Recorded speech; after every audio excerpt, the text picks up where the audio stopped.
Muy bien, pues qué bueno que están con nosotros, los hospitales que nos están viendo y oyendo. Vamos a continuar con nuestro ciclo de videoconferencias con los temas de los especialistas de acá de telemedicina.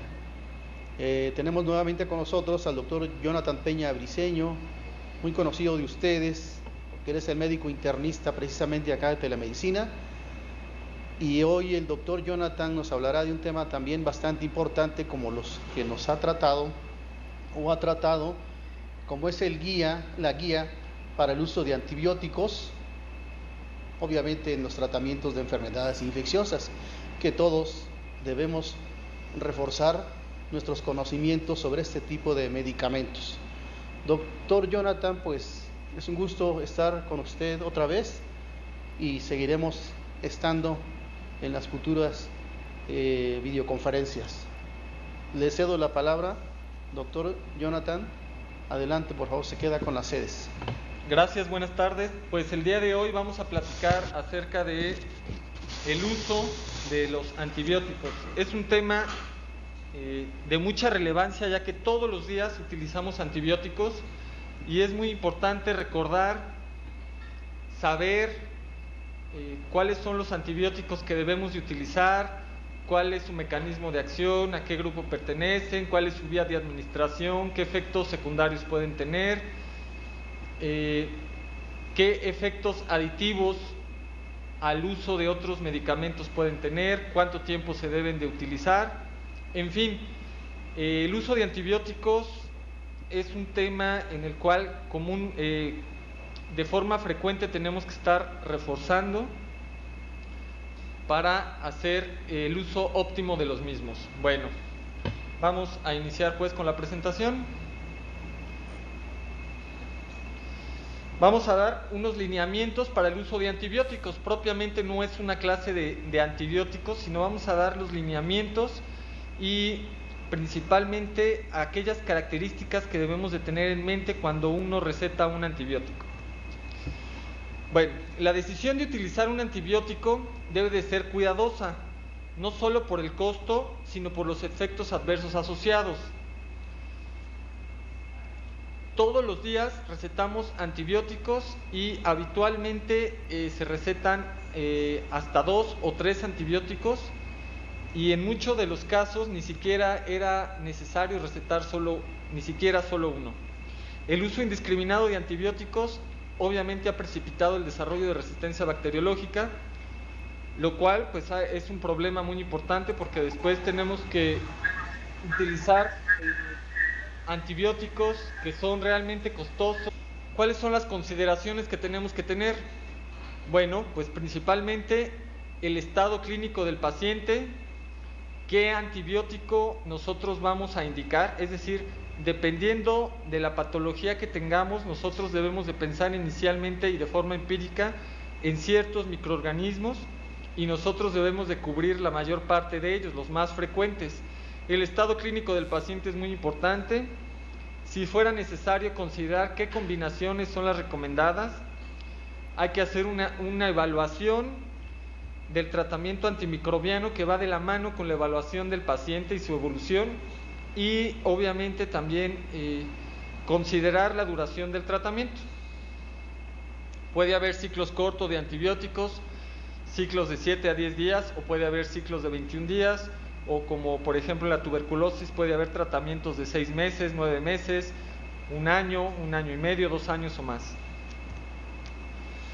La elección del tratamiento inicial, bueno, pues generalmente puede predecirse el microorganismo causante de la infección en el sistema orgánico afectado.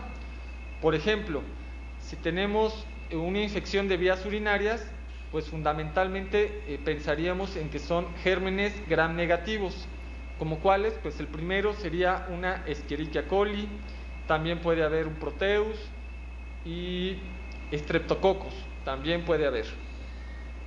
Klebsiella, también. Se selecciona un esquema empírico con la probabilidad de ser eficaz contra los patógenos sospechados. Es decir, en el ejemplo de las infecciones de vías urinarias, pues se puede utilizar desde quinolonas, desde primera generación, como el ácido nalidíxico.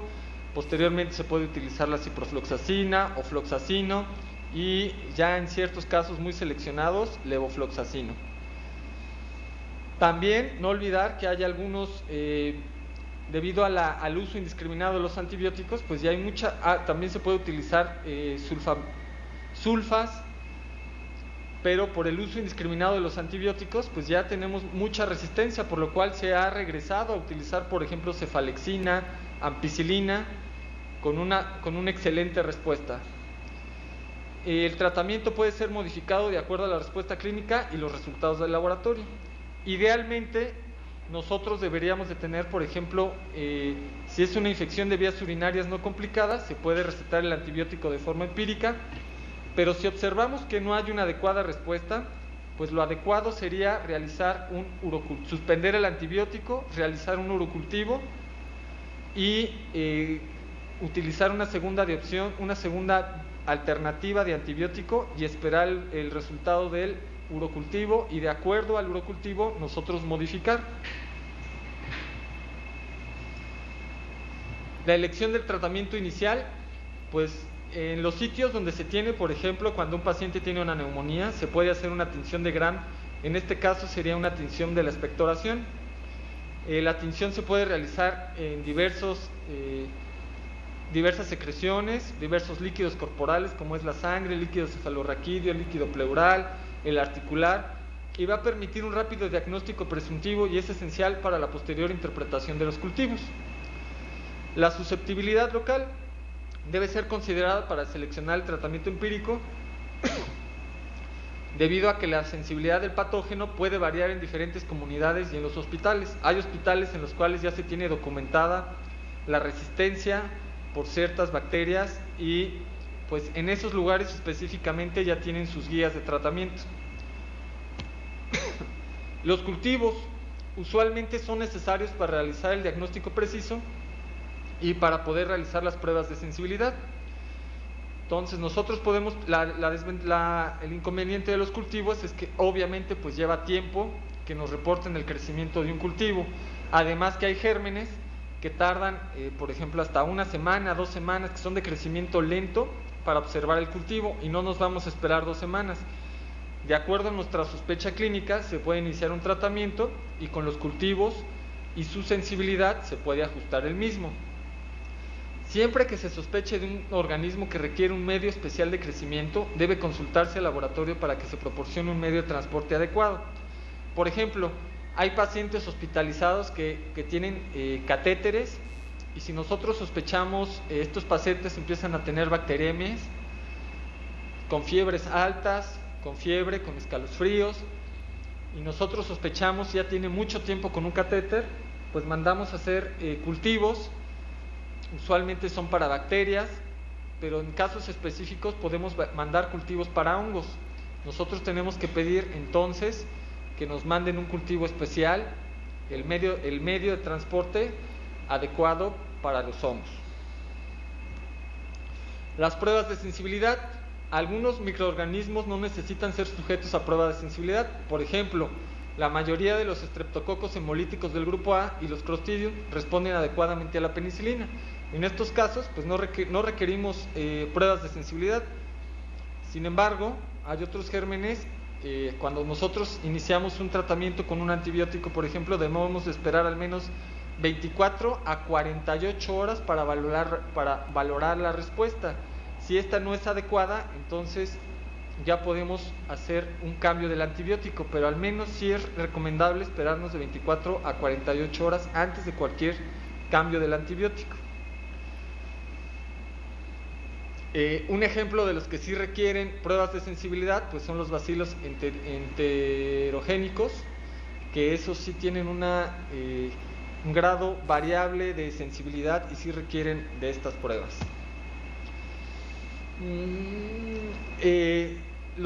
Las formas en las que se realizan las pruebas de sensibilidad varían desde pruebas de disco hasta caldo de tubos o en pozos de placas de microdilución.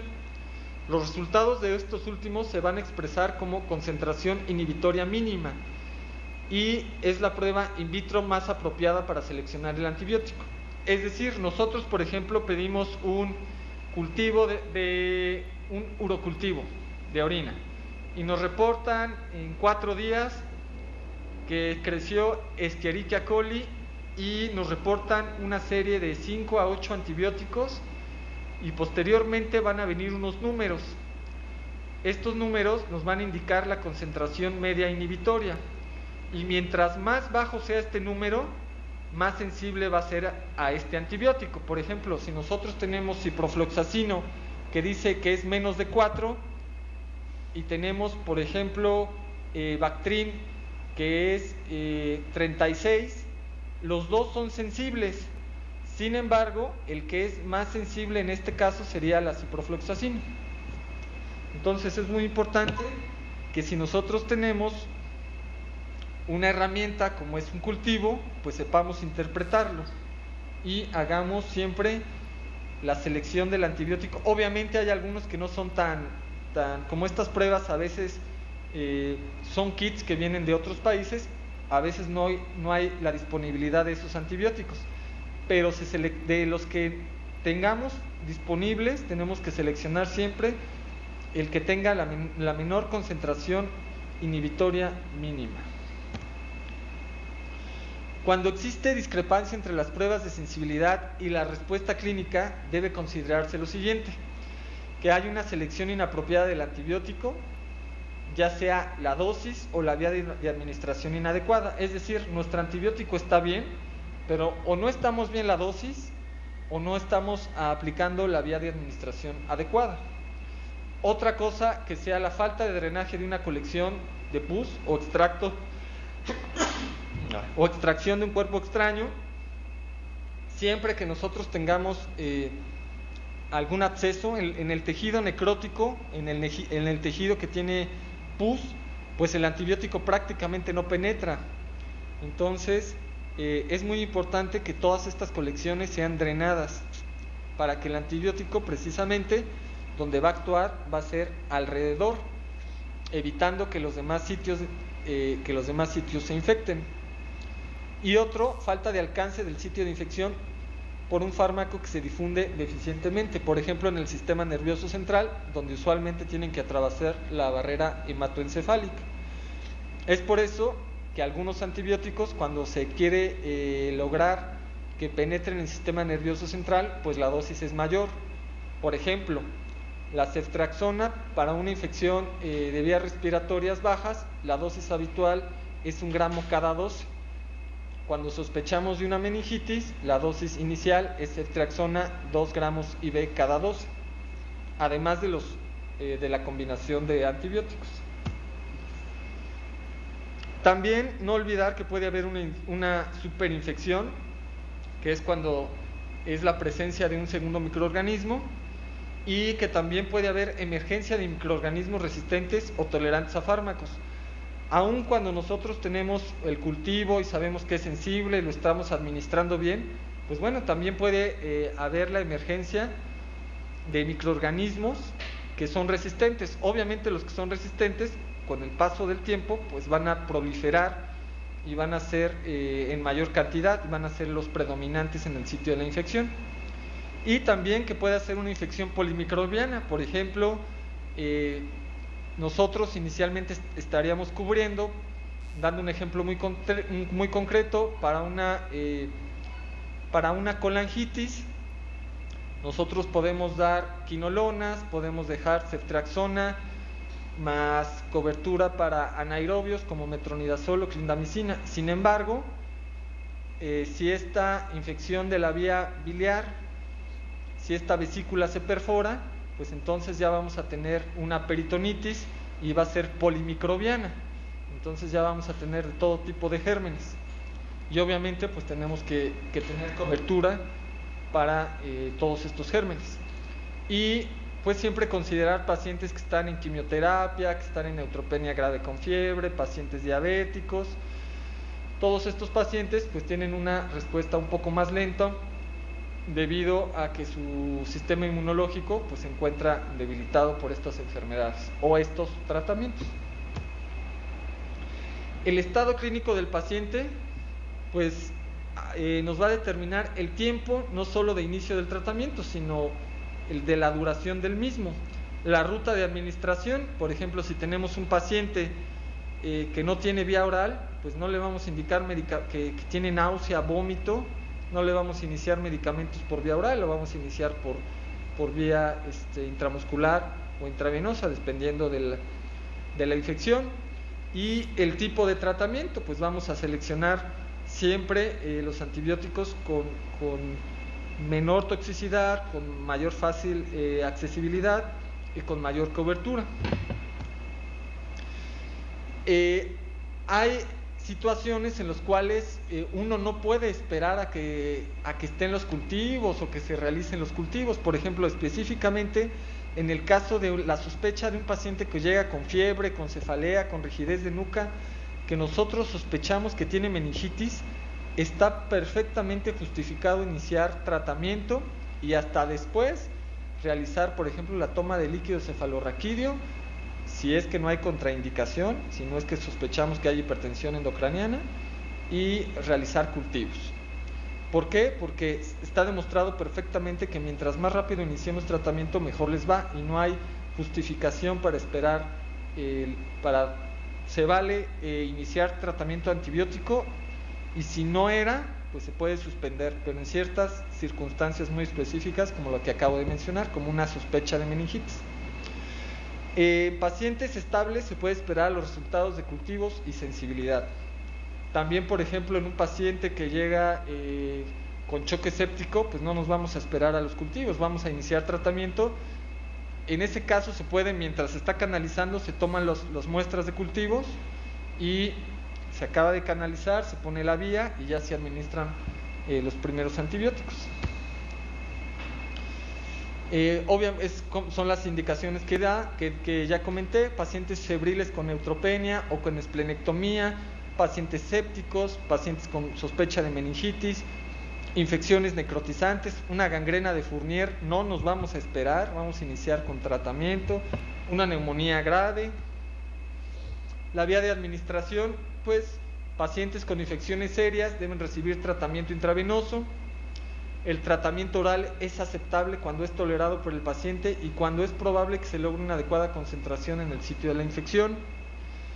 Los alimentos no influyen significativamente sobre la biodisponibilidad de la mayor parte de los antibióticos, a excepción, por ejemplo, de la claritromicina. También otro ejemplo sería la grisiofulvina, que es un antimicótico, se recomienda administrar con alimentos grasosos para su mejor absorción. Hay situaciones que siempre tenemos que tener en cuenta, por ejemplo, si es una mujer que esté en embarazo, que esté lactando. En estos casos, pues frecuentemente se utilizan penicilinas y cefalosporinas. Las tetraxiclinas y las quinolonas están contraindicadas. Y recordar que la mayoría de los antibióticos aparecen en la leche materna y debe de utilizarse con precaución. La combinación de antibióticos. Se debe evitar el uso indiscriminado de combinaciones de antibióticos debido a que incrementa la toxicidad, puede producir un antagonismo farmacológico y obviamente pues la producción de resistencia de los microorganismos. Entonces tenemos que tener un juicio muy claro acerca del uso y abuso de los antibióticos. La combinación va a estar justificada en pacientes graves con un patógeno no identificado, con sospecha de un patógeno con susceptibilidad variable, en infecciones polimicrobianas, ya habíamos dado el ejemplo de la peritonitis,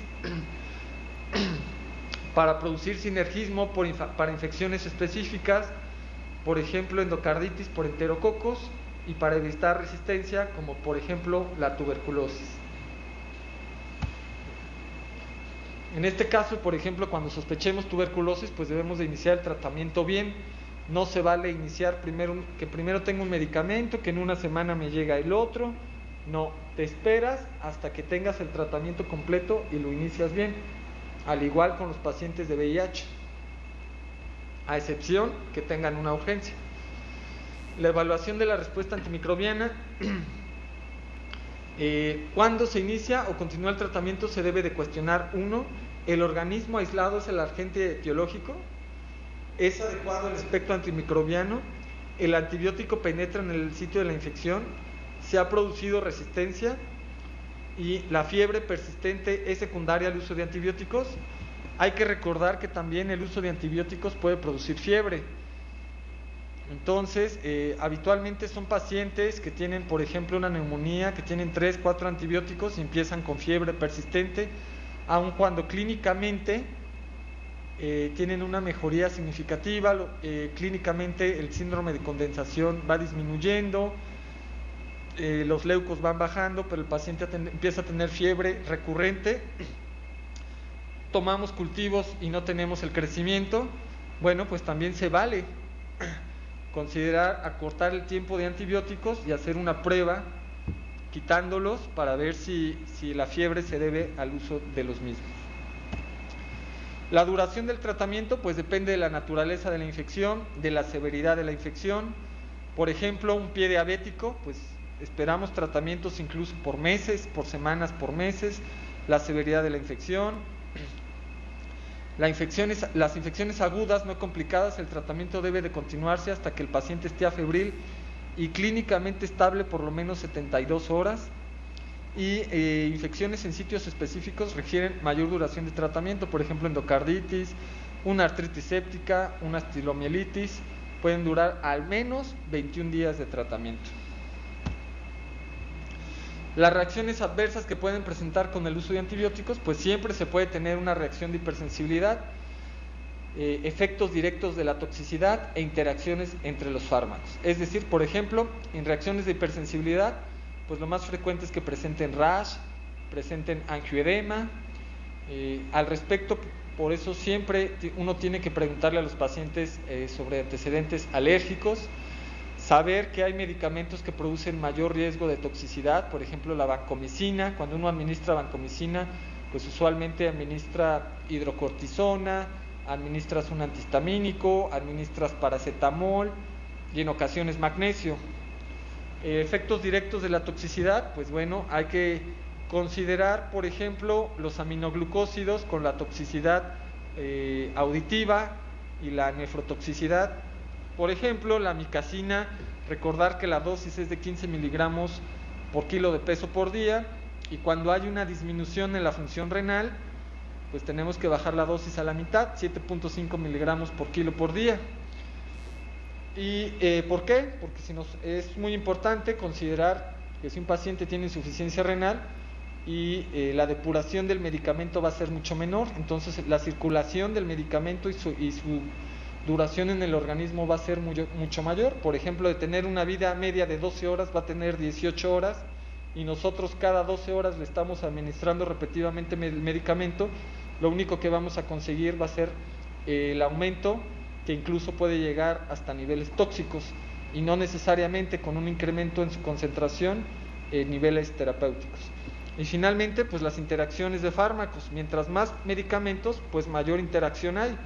Incluso con medicamentos que usualmente no consideramos que puedan tener interacciones, como por ejemplo los inhibidores de protones, antagonistas de receptores H2, metoclopramida. Son medicamentos que se dan casi en todos los pacientes que están hospitalizados y nunca tenemos en cuenta sus interacciones.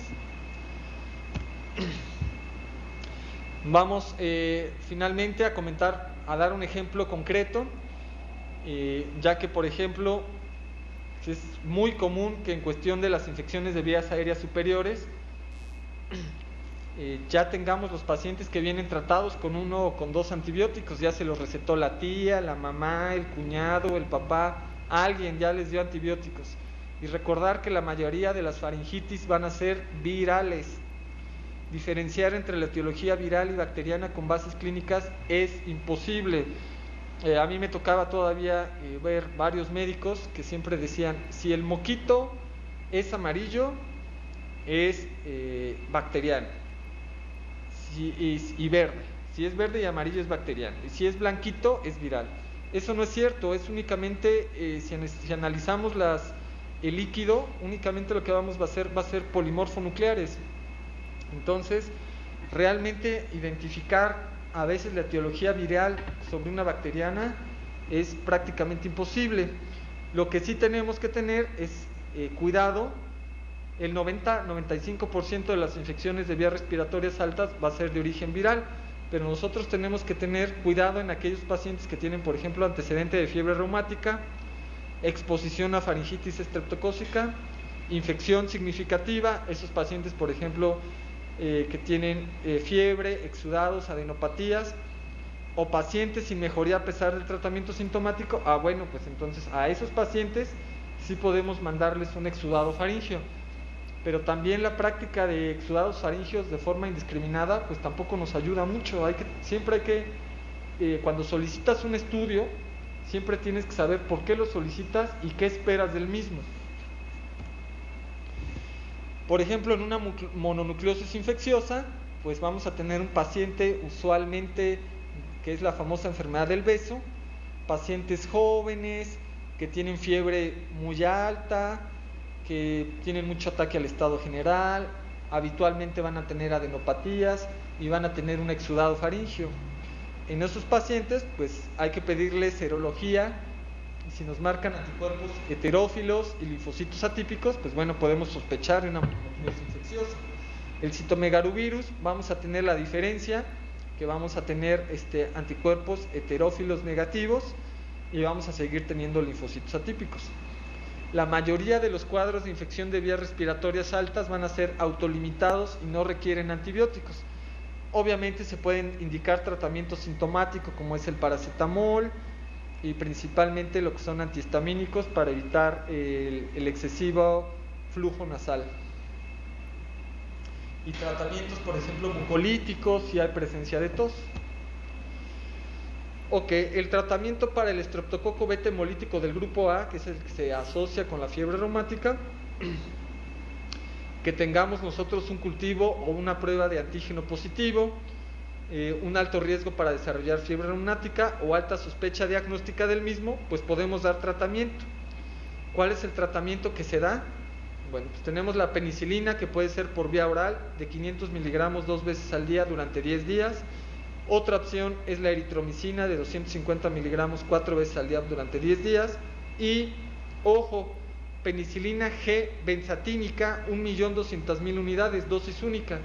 Yo he visto muchas recetas donde les dan 10 aplicaciones de penicilina, pero es G y es benzatínica, no es procaínica. Entonces, pues no tiene ningún caso. Con una sola dosis de proteína de penicilina G benzatínica es suficiente, porque su duración es de hasta de 21 días.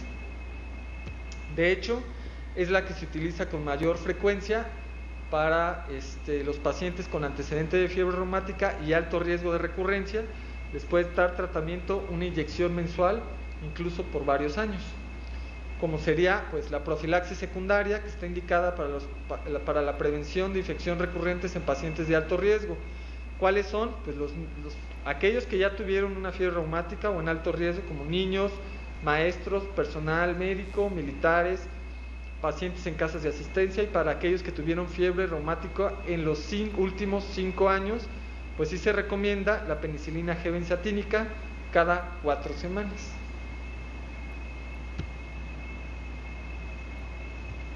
Y finalmente me gustaría comentarles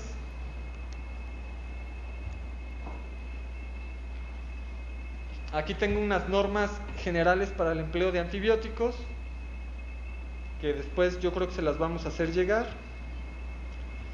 Lo único, todo esto ya lo hemos platicado. Muy bien, como resumen, para no quedarnos cortados, pues vamos a dar algunos ejemplos. Por ejemplo, del lado izquierdo tenemos la localización de la infección, en medio tenemos los patógenos frecuentes y la tinción de Gram. Por ejemplo, en una infección del tracto urinario que es adquirida en la comunidad, pues el germen más frecuente es la Escherichia coli y va a ser un bacilo Gram negativo. Recurrente o nosocomial o adquirida en el hospital, pues podemos tener E. coli, Klebsiella y Proteus, y también como bacilos gram negativos, y enterococo, que sería un coco gram positivo. En pacientes hospitalizados, que también podemos observar flebitis por catéter y osepsis del catéter periférico, el más frecuente siempre va a ser Staphylococcus aureus y Streptococcus epidermidis. Son cocos gram positivos, y como gram negativos Klebsiella y Enterobacter y también Pseudomonas. En la alimentación parenteral, pues vamos a tener Cándida, Streptococcus aureus, fundamentalmente, que serían hongos y cocos gram positivos. Por ejemplo, en una artritis séptica, Staphylococcus aureus. En vía biliar, E. coli, Klebsiella y enterococos, que son gram negativos. Bacteroides, que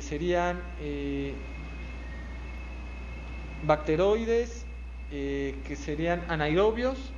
En un absceso intraabdominal, pues vamos a tener la combinación de E. coli, de Klebsiella y de bacilos gram negativos, enterococos también.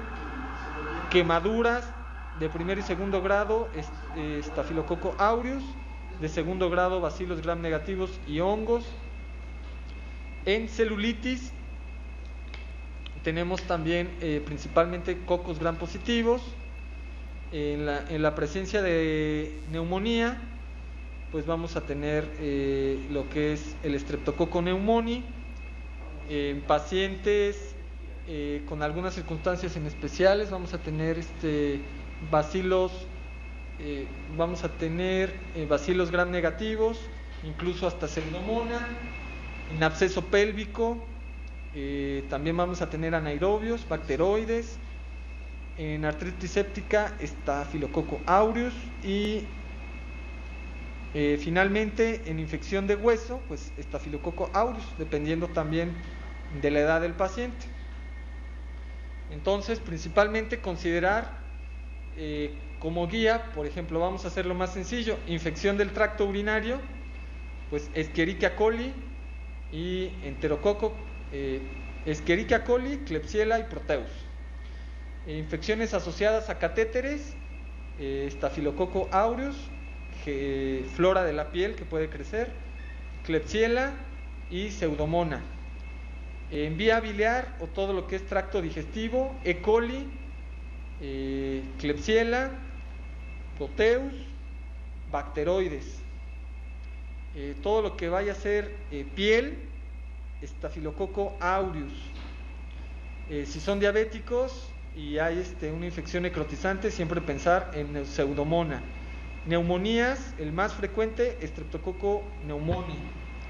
También puede haber bacilos gram negativos. Y en articulaciones, Staphylococcus aureus. Esta es una guía muy sencilla de lo que uno debe de empezar siempre cuando uno tiene un paciente por primera vez enfrente y está sospechando en un proceso infeccioso, saber qué tipo de proceso infeccioso y saber qué patógenos pueden estar involucrados, decidir qué antibióticos se va a utilizar, dependiendo a la disponibilidad, dependiendo a la vía de administración, dependiendo también del costo y obviamente de la resistencia.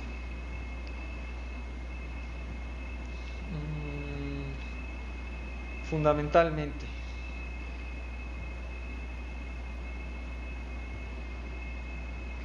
Finalmente, nada más, por ejemplo, infecciones, en neumonías, usualmente lo que hacemos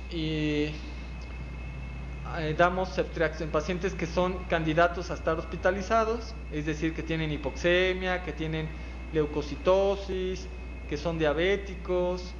Pues usualmente lo que consideramos de primera elección pues va a ser ceftriaxona, 1 gramo IV cada 12 horas, más un macrólido, como sería el tipo de claritromicina para la cobertura de gérmenes atípicos, 500 miligramos vía oral cada 12 horas.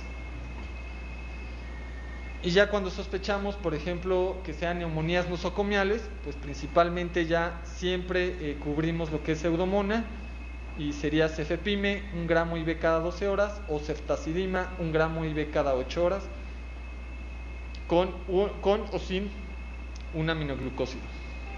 Bueno, pues espero que este pequeño recordatorio nos sirva para tener en cuenta que los antibióticos, como cualquier otro medicamento, debemos de conocer varias características de los mismos para poderlos emplearlos adecuadamente.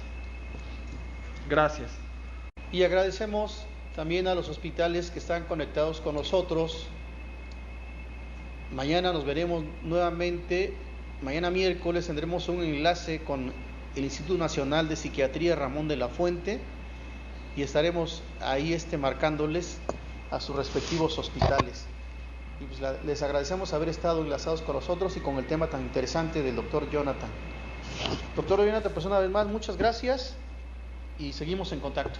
Gracias, muy amables. Buenas tardes a todos. Nos veremos pronto. Hasta luego.